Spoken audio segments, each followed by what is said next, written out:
Olá, seja muito bem-vindo ao canal da Liga de Mercado Financeiro Brasileiro. E no vídeo de hoje eu venho trazer para vocês uma leitura do que aconteceu na quinta-feira, dia 19 de setembro, e com isso também já aproveitar para fazer análise de pré-abertura de mercado no dia 20. E para isso eu gosto muito de já iniciar com as notícias.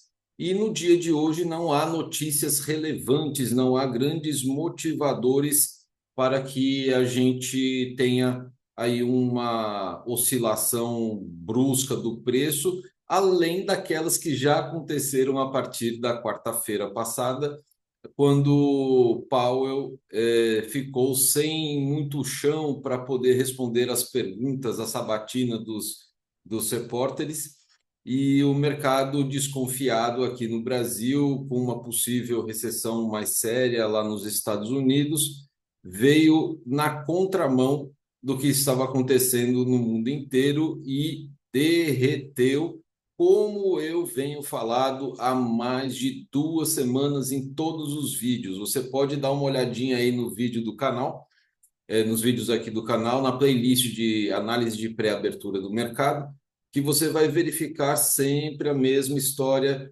que acabou se concretizando no dia de ontem, dia 19, quinta-feira, tá certo?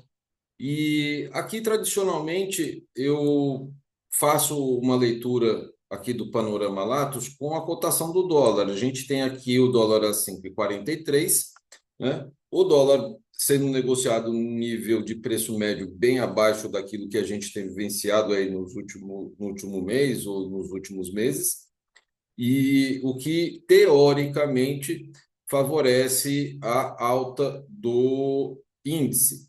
Mas essa teoria nem sempre é válida, porque não é uma regra tão simples assim. Existem mais fatores envolvidos nisso, tá bom?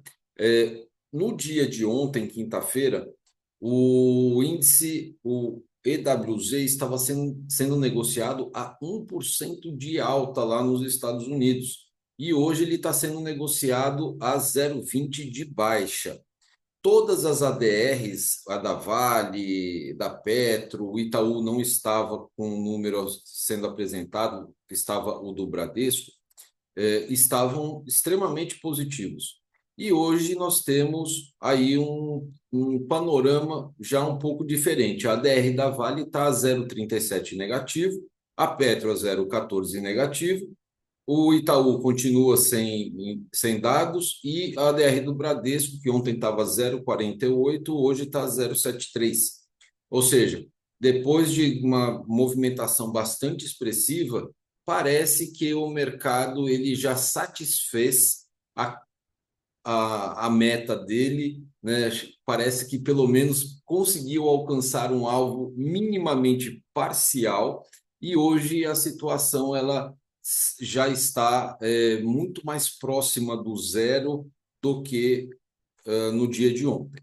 Isso faz já com que a gente tenha uma ideia de que o preço hoje ele possa ficar numa faixa de lateralização.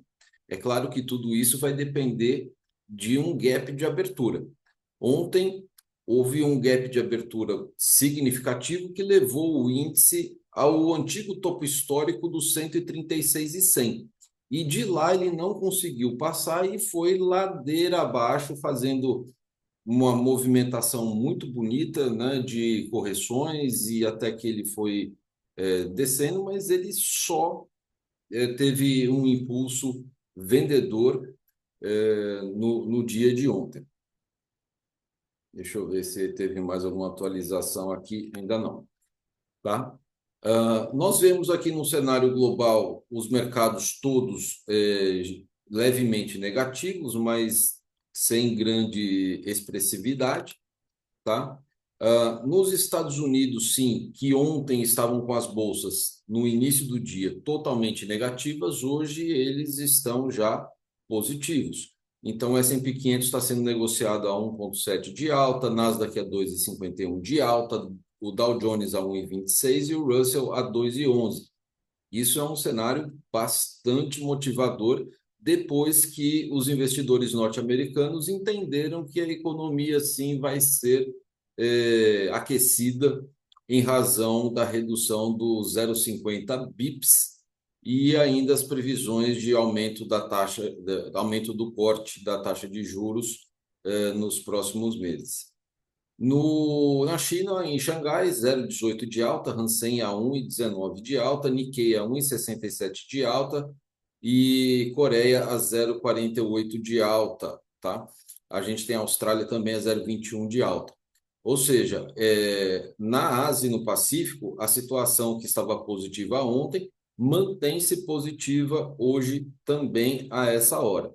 E os papéis que ontem estavam trabalhados nesse horário, estavam sendo trabalhados nesse horário de forma negativa, hoje tem um boom gigantesco lá na Nasdaq.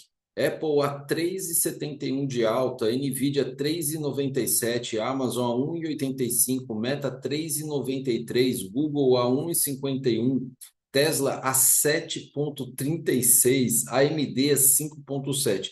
Ou seja, as bolsas lá e os papéis nos Estados Unidos estão subindo como um foguete em direção à Lua, e obviamente que isso pode trazer aí para a gente uma possibilidade, né, de pensamento de lateralização, buscando já, né, uma sinalização de um movimento mais comprador. Minério de ferro a 0,15, WTI a 0,69%, Brent a 0,67%, o que dá de novo para a gente um esfriamento nessas ideias. O dólar e o índice futuro na B3 fechando negativa, 0,62 e 0,66, respectivamente. Tá? O Ibov, num contexto geral, a 0,47 de baixa, Vale a 0,97 de alta, e Itaú a 0,52 de baixa e a Petro a 0,22 de alta. Em relação aos juros futuros, nós vemos aqui que os juros futuros estão elevadíssimos às 7h20 da manhã. Então, a gente tem aí juros de 2026 a 2,42, de 2027 a 1,82, de 2028 a 1,26 e por aí vai. E o VIX está numa zona neutra a 0,43. Alta taxa de juros significa que o papel fica caro e a gente começa a ter uma movimentação vendedora se apresentando. Ou seja, nós temos forças opostas atuando nesse momento no mercado. Mercado hoje sem notícias expressivas para deslocamento, além das naturais que já aconteceram nessa quarta e nessa quinta-feira. E uma das coisas que eu tenho percebido e que tem me feito fazer algumas falhas durante as operações e que eu quero começar a praticar e atentar a você também a observar isso nas suas operações. Em relação aos juros futuros que nós estamos vendo aqui, nesses valores nós pensamos, nossa, está muito alto o juros. Se o juros está muito alto, obviamente o papel ele vai descer. Só que às 9 horas da manhã, geralmente, em 90% das vezes, esses juros que estão altos, eles mudam. Então, os juros que estavam alto, né, em razão da grande queda que aconteceu nos papéis ontem, eles, na abertura do mercado futuro, ou eles se aproximam do zero, ou eles invertem e ficam negativos. Então, essa ideia que a gente tem de que o mercado vai descer, se inverte e o mercado começa a subir. E, por outro lado, quando nós vemos essa situação dos papéis nos Estados Unidos aqui e bolsas ao redor do mundo em alta, em 90% das vezes, realmente o impulso ele inicia os seus primeiros 15, 30 minutos do dia numa alta também. Mas essa alta, ela muitas vezes não consegue se sustentar e a coisa acaba se invertendo. É claro que para a gente poder avaliar melhor a movimentação do preço, a consulta a esses indicadores, eles precisam acontecer ao longo do dia para que você possa se basear melhor nas suas tomadas de decisões. Mas para quem não gosta de avaliar contexto, para quem não gosta de acompanhar isso e vai apenas para a parte gráfica, tá? nada contra, eu acho super interessante. Inclusive, está acontecendo exatamente aquilo que eu estava falando para vocês nas últimas semanas, né? Que é a respeito da formação das ondas de Elliott, onde a gente tem aqui, bem aqui no centro da tela, a formação da onda 1, a formação da onda 2 aqui um pouco mais para baixo, que faz parte de uma retração de fibo dessa perna. Veio aqui a onda 3, que entra no momento aí de distribuição para geração de liquidez, e aonde mais ou menos aqui na metade da perna, a projeção de fibo seria mais ou menos aqui no 130,377, ou aqui na média de 87. Ou seja, junto com esses topos anteriores aqui, é onde a gente tem a região de suporte mais forte acontecendo no 130,377. Então, penso eu que, pelo menos teoricamente, o preço ele deve visitar essa região ainda nos próximos dias, para que ele consiga satisfazer toda a sua necessidade de liquidez para captar aí o dinheiro necessário para fazer com que a quinta onda de Elliott venha a acontecer, fazendo essa subida, segundo a projeção de FIBO, ao redor dos 146 mil, tá? Então, pode ser que ainda hoje a gente tenha uma continuação dessa movimentação de baixa que aconteceu e que a partir da semana que vem a gente comece a ver aí uma inversão dessa retração, desse pullback em direção aos 146 mil. Essa é a maior probabilidade que eu estou vendo. Agora, claro que isso é uma análise técnica, isso é uma teoria, é uma especulação. O mercado ele pode descer e continuar descendo aí até os 61,8%, aqui no 126,836. Pode, tudo pode acontecer. Então, vai da nossa capacidade de conseguir avaliar aí esse contexto, tá? É muito importante também, não sei como é que foi para vocês aí as operações no dia de ontem, mas é muito importante que você tenha em mente como que você vai operar, quais são os filtros que você vai utilizar para operar. Ontem, em um campeonato de trading, eu utilizei médias muito rápidas, muito curtas, por conta dessa volatilidade, dessa descida, por ser um movimento de tendência. Mas acontece que em movimentações muito rápidas, né, em volatilidades, essas médias elas são rompidas com muita facilidade. Então, no período da manhã, eu consegui fazer um bom resultado até às 10 horas, e na abertura do mercado à vista, que a volatilidade acabou aumentando, que foi mais ou menos aqui nessa região, foi exatamente o período em que as médias não foram tão respeitadas assim, principalmente nesse miolo, e eu acabei me quebrando. E lá na conta real, eu consegui fazer as boas operações aqui, pegando esse respiro aqui de alta, esse pullback aqui, e sair do mercado, tá certo?